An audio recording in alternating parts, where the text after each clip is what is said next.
थेट वार्ता चॅनलवर आपलं मनपूर्वक स्वागत आहे। 21 मे 2025 रोजी कल्याण पूर्वेतील चिकणीपाडा भागात दुपारी एक 4 मजली इमारत कोसळल्याची दुर्दैवी घटना घडली। या दुर्घटनेत आतापर्यंत 6 जणांचा मृत्यू झाला असून 5 जण जखमी झाले आहेत। जखमींवर रुग्णालयात उपचार सुरू आहेत। ही इमारत कोसळण्याची कारणे अद्याप स्पष्ट झालेली नाहीत, परंतु प्राथमिक माहितीनुसार इमारतीची बांधकाम गुणवत्ता आणि देखभाल याबाबत प्रश्न उपस्थित होत आहेत। राज्याचे मुख्यमंत्री देवेंद्र फडणवीस यांनी या घटनेवर शोक व्यक्त केला आहे। त्यांनी मृतांच्या नातेवाईकांना प्रत्येकी 5 लाख रुपयांची मदत जाहीर केली आहे। तसेच जखमींना तातडीने वैद्यकीय सुविधा पुरविण्याचे निर्देश प्रशासनाला दिले आहेत। या घटनेची चौकशी करण्यासाठी एक समिती स्थापन करण्यात येणार असल्याचेही त्यांनी सांगितले आहे। स्थानिक प्रशासन आणि अग्निशामक दलाने तातडीने बचाव कार्य सुरू केले आहे। ढिगाऱ्याखाली अडकलेल्या व्यक्तींना बाहेर काढण्यासाठी एनडीआरएफच्या पथकाला पाचारण करण्यात आले आहे।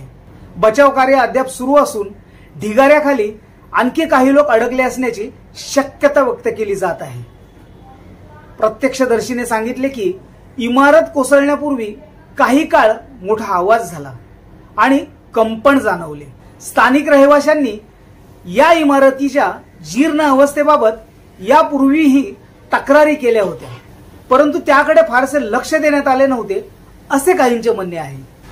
ही घटना महाराष्ट्रातील गृहनिर्माण आणि बांधकाम नियमांच्या अंमलबजावणीवर प्रश्नचिन्ह उपस्थित करते। यापूर्वीही मुंबई आणि आसपासच्या परिसरात अशा घटना घडल्या असून बांधकाम गुणवत्ता आणि अनधिकृत बांधकामावर नियंत्रण ठेवण्याची गरज पुन्हा एकदा अधोरेखित झाली आहे। राजकीय पक्षांनीही या घटनेवर प्रशासनावर टीका करत तातडीने पावले उचलण्याची मागणी केली आहे।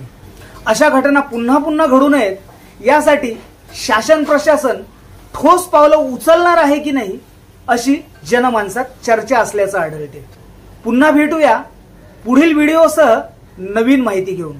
तोपर्यंत चॅनलला सबस्क्राइब करा आणि व्हिडिओला शेअर करा। जय भीम, जय संविधान।